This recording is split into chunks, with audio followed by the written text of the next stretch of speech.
bottom of Gemara Brachot Yud Zayin Amud Bet. I'm going to read this whole Gemara here, and I'm going to give a little bit of background explanation, which I'm going to ask you about when you're reading it for me.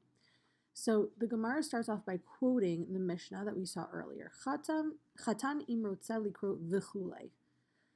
If a groom wants to read, etc. V'chulei means etc.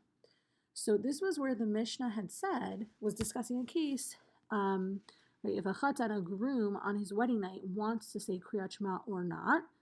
And the Gemara cuts off the quote here, but the Mishnah had continued on by saying that there's actually a machloka between Rabban Shimon ben Gamliel and Chachamim. So the Chachamim had said, well, if a groom wants to say Kriyat Shema on his wedding night, he can do that. But Rabban Shimon ben Gamliel said, no, he shouldn't say that. He's going to end up taking God's name in vain. He's not going to be able to fulfill the mitzvah properly with proper kavanah. So he should not say Kriyat Shema. And this was all assuming, right, building off of the Mishnah's initial statement that a groom is exempt from saying Kriyat Shema on his wedding night. So the Chachamim said, even though he's exempt, he can still say it anyway. But Rabban Shimon ben Gamliel said, no, he's exempt for a reason. He is not really capable of saying it with the proper kavanah, and therefore he should not say it.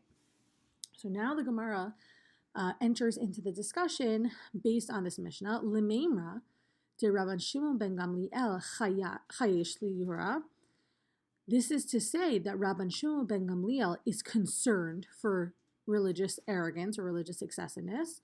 Rabbanan lo chayesh liyura, and the rabbis are not concerned about religious arrogance. So in this Mishnah, we saw that Rabban Shimon ben Gamliel said a groom can't just say Kriyat Shema. He's exempt from saying Kriyat Shema because he's getting married. And by saying Kriyat Shema, he's going to come off as religiously arrogant. He thinks that the rule should not apply to him. But the Chachamim are not concerned about religious arrogance. Yeah, if he feels like he wants to say Kriyat Shema, he can say it. We're not going to stop him. If he wants to go above and beyond what's required of him, then right, he's not required to say Kriyat Shema, but he can go above and beyond and say it anyway if that's what he wants to do. Now the Gemara points out, V'ha ipcha shaminan lihu. And behold, we learned the opposite of this.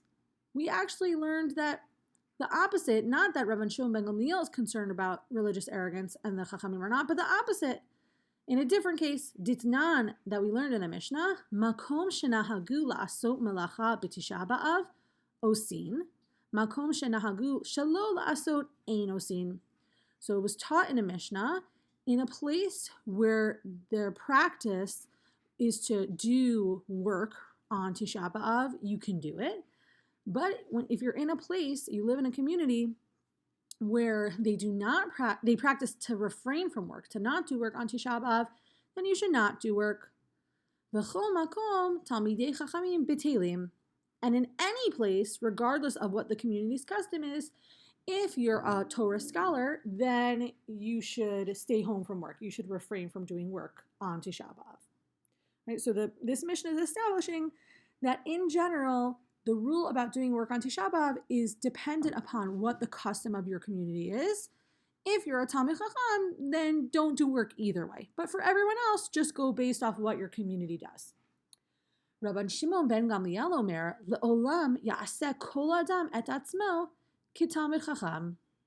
Rabban Shimon ben Gamliel says that a person should always make himself as if he were a Torah scholar. Meaning that Rabban Shimon ben Gamliel thinks that it's okay for you to consider yourself to be like a Torah scholar in this regard. And therefore, even if you live in a place where everyone is going to work on Tisha B'Av, you can just decide, no, I'm going to go above and beyond. I'm going to be as though I'm a Talmid Chacham and I'm going to stay home from work. Whereas the default of the Mishnah, which represents Chachamim's opinion, had said, you should follow the custom of your community unless you're actually a Talmid Chacham. But obviously it's implied that not everyone's a Talmid Chacham. So in this Mishnah, it seems like we have the opposite stance. Rabban Shimon ben Gamliel is not at all concerned about religious arrogance or religious excessiveness. He says, on Tisha B'Av, you should treat yourself like a Talmid Chacham. You should hold yourself to that standard, even though technically you're only required to do what your community expects of you and what your community does. But the Chachamim say, no, you shouldn't, hold yourself like a Talmid Chacham unless you really are. And regular people should follow what their community does. So the Gemara wraps up this discussion for now by saying, Kasha dirabanan ad dirabanan, Kasha diraban Shimon ben Gamliel ad diraban Shimon ben Gamliel. So we have a contradiction, a problem of Rabbanan against Rabbanan, and we have a problem of Rabban Shimon ben Gamliel against Rabban Shimon ben Gamliel. We see that in these two Mishnayot, Rabbanan seem to contradict themselves. In the case of the groom, they were not concerned about Yuhra, but in the case of Tisha B'Av, they are. And in the case of, for Rabban Shimon ben Gamliel, of the groom, he is concerned about Yuhra, but in the case of Tisha B'Av, he is not. So the Gemara wraps up presenting this whole problem that it started off with Limimra. This is to say that if you look at our Mishnah about the groom, and then you look at the Mishnah about Tisha B'Av, going to work on Tisha B'Av, it seems like we have an internal contradiction. Rabbanan and Rabban Shimon ben Gamliel each can't get it straight. Are they concerned about Yuhara, about religious arrogance, or are they not? So here's the first resolution that the Gemara gives. Amar Rabbi Yochanan, Muchlefet Hashita. Rabbi Yochanan just says, you know what? Just switch around one of the opinions, and then you won't have an internal contradiction anymore. One of these sides is always concerned about religious arrogance, and the other side is never concerned about religious arrogance. That's it. Somehow we got this wrong along the way. One of the opinions got flip-flopped, got misquoted, and that'll solve the issue. But then the Gemara offers a different answer. Rav Shisha bereid Rav Idi Amar. Rav Shishi, the son of Rav Idi, said, Le'olam lo tachlif. No, you should not switch them around. Don't switch them around. We can keep these opinions the same and still resolve the contradiction. Dirabanan ad dirabanan lo kashya.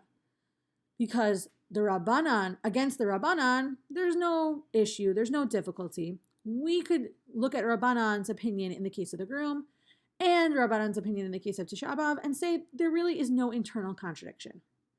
Kriyat Shema, Kevan Dikule Alma Ka Karu, the Ihunami Kare. In the case of Kriyat Shema, since everyone is reciting Kriyat Shema, and he, the groom, is also reciting, Lo mechase ki yuhara, it won't look like religious arrogance. Hacha, kevan dekule alma avde malacha, the ihu lo ka'avid. Here, in this case of Tisha B'Av, of going to work on Tisha B'Av, since everyone is going to work, and he is not going to work, mechse ki yuhara, it will look like religious arrogance. So Rav Shisha resolves this internal contradiction for Rabbanan by saying, well, in the case of Kriyat Shema, it doesn't look like religious arrogance because everyone else is saying Kriyat Shema that night, and so is the groom. He's doing the same thing that everyone else is doing. But on Tisha B'Av, if everyone goes to work and this one person stays home, it's going to be clear that he thinks he's better than everyone else, and that's why he's doing it. His activity, his actions are actually different and sticking out very clearly from what everyone else is doing. So according to the Rabbanan, it seems like Yuhara is about, are your actions going to be different from what everyone else is doing at that time? De Rabban Shimon ben Gamliel, ad Rabban Shimon ben Gamliel, lo kasha, and Rav Shisha continues, for Rabban Shimon ben Gamliel, in the case of the Chatan, the groom, and Rabban Shimon ben Gamliel's opinion in the case of Tisha B'Av, there is no internal contradiction. Hatam b'kavanat talya milta. There, in the case of Kriyat Shema, it's dependent upon his intention. His fulfillment of the mitzvah of Kriyat Shema is solely dependent on him being able to have the proper kavanan. The anan sahade de lo matze lekavune date. And we are witnesses to the fact that he's not able to have the proper intention. We know that this person is exempt from saying Kriyat Shema because he's a groom. He's in the middle of fulfilling his mitzvah of his marriage, of consummating his marriage. There's no way he's going to be able to have proper kavana. Aval hacha haroa omer malachahu de'in lo. But here, in the case of someone staying home from work on Tisha B'Av, someone who sees what's happening will say, oh, this person just doesn't have work. That's why he's staying home on Tisha B'Av. we could go out and see how many unemployed people there are in the marketplace. So in this case, Rabban Shimon ben Gamliel is not concerned about it looking like religious arrogance, because when a person stays home from work, we could easily explain it as being reflective of something else. He's not staying home from work because he thinks he's better than everyone else. Maybe he's staying home from work because he's just unemployed. There are lots of people who are unemployed. But in the case of Kriyat Shema, the only way to explain why the groom is saying Kriyat Shema on his wedding night is because he thinks that he could have proper kavanah. But having proper kavanah for a groom is pretty much impossible.